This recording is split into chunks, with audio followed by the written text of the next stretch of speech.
I haven't taken advantage of the bed of the Cybertruck much yet, but that's going to change today. We're going to haul some firewood. The latest headlines I'm seeing bashing this truck are just so amazing. A lot of them saying that the truck bed is useless. So we're going to see if that's the case, or if it can haul some firewood.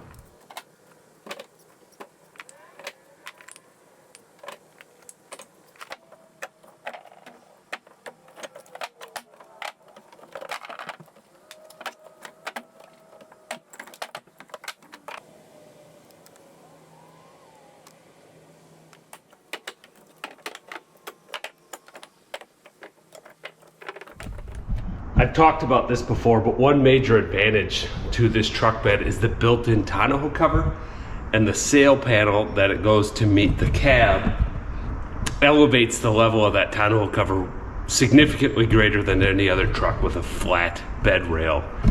So the height we can stack here and then close the tonneau cover and not have the risk of wood falling out is significantly greater. So that's a huge advantage. One negative is this bump that's created by the tonneau cover in the front.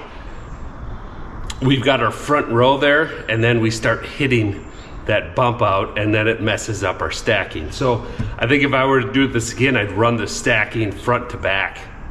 Get 3 front to back rows across the side. I think that'd be a much better way to stack it, and then that front bump is not as big of a deal. The other thing in conventional pickups that comes to be a problem if you go above the bed rails, obviously, is falling out. But the rear window, you risk if you have to stop abruptly, a piece sliding forward and breaking the window. We still have that rear window here, but we can bring the tonneau cover up. It's metal slat, so it'll protect that window. We don't have any concern with breaking that window. Now, if we close it fully though, then the window's back exposed. So if you want it fully closed, the window's gonna be exposed, but it's much smaller, be much less prone to breaking than on a conventional pickup. And if you see on a conventional pickup, if you're worried about that, you totally normally get a headache rack or a back rack with that wire mesh to protect anything. So we've got 51 inches between the sides, and it does taper up a little bit. And back here, so I've got some smaller pieces. I just eyeball it so they're not all 16-inch exactly. You can do it. I think that's what I do, and I'd weave these. If I had some longer ones, I'd just let it kind of weave in between the next time I do this to fit more wood. Not worried about maximizing it, but if I had to, if I sold some wood, which I used to do in the past, I would likely run it with front to back in those stacks. And I'd likely have a trailer behind also.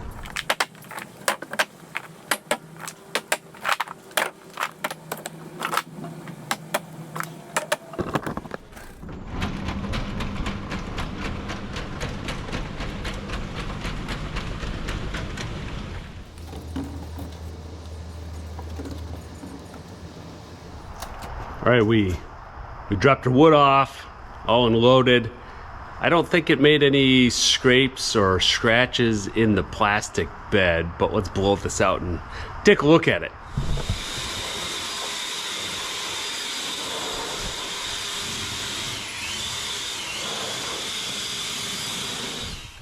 Overall, not bad. We've got some discoloration, which is expected, some brown, some stuff like that, but nothing. One little spot there. Obviously, we're gonna get some discoloration, things like that in a plastic truck bed, but I'm not too worried about it. Looks good. I think if we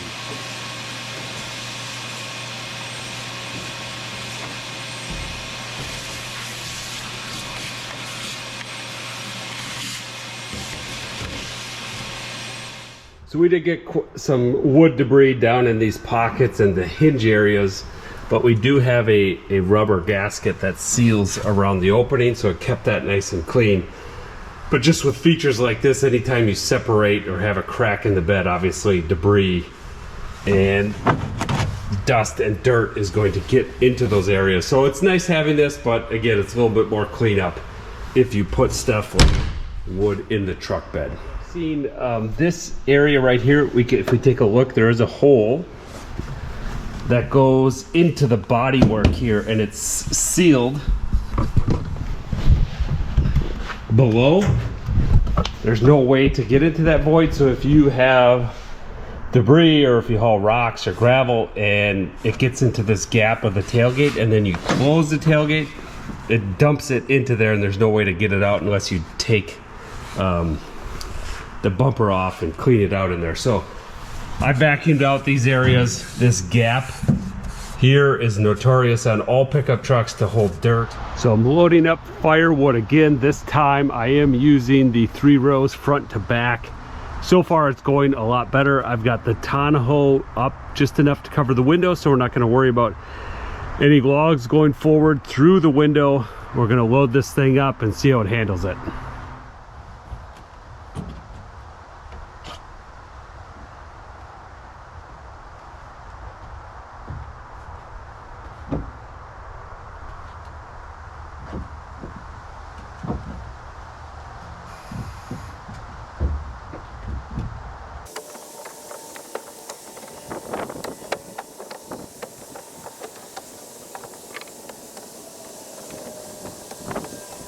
So we've got a face and a half, a face and a quarter.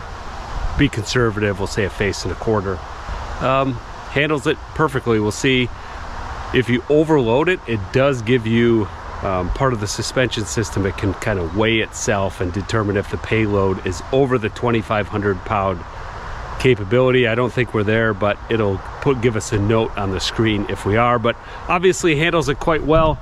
I've loaded this much in a half-ton pickup, but it does not do as good of a job because that bed rail will come level here. So this wood will be above the bed rail, which it's pretty stable on the road. If you don't corner too much, it won't fall off. Obviously you can do side panels and other things to hold it in, but in this particular case you don't have to. I think you could just about fit a face cord in and put the tonneau cover down. I like the idea of leaving the tonneau cover retracted over the window to protect it.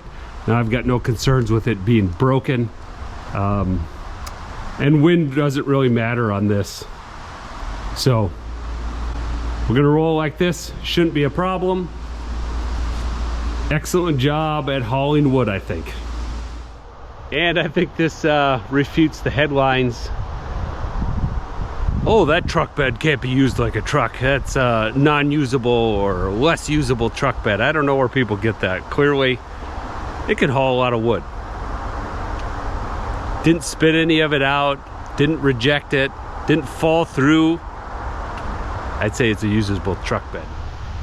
All right, heading out, delivering this over to my friend Mark's place. I did a few videos with him on his electric side-by-side. He burned some wood in a fireplace, so we're gonna, that's actually how I met him, selling firewood at first. I don't do it much anymore. I just had just some from my personal firewood that I wasn't using fast enough, and it needs to, it's about 5 or 6 years old, so time for it to get burnt. We've got some pole saw work to do there and some splitting also. Let's go get that done. So one of the things you're probably thinking about or asking is, does hauling a bed full affect our usage, our battery usage? So we've got our energy menu. This is the last 10 miles. This is a bit skewed because this last 10 miles we did a drive-through Halloween thing where we were going very low speed, so we're actually less, 30 watt-hour per mile less than rated. So if we go back 100 miles, this is probably a better overall picture of where we're at, and say 418 watt-hours per mile. This is mostly at 70 miles per hour on a 65 mile an hour highway. We'll be driving slower than that today, so it'll be skewed, but we'll take a look at after driving to deliver this wood if it makes a big impact or not. All right, we got the wood all unloaded. Definitely a little bit more than a face cord. Truck drove great. A little bit of wiggle in the back from the weight. Let's take a look at the energy, see if there's anything noticeable there. Last 100 miles over here is where we're hauling our wood. Obviously there's a lot of green here, so if we go 10 miles, It's about a 10-mile trip over here, and we're 42 less. So the fact that we were driving about 50, 60 miles per hour the whole way made a huge difference, and no increase. If anything, there's a decrease in average just because of the lower speeds, but the weight doesn't make a big difference.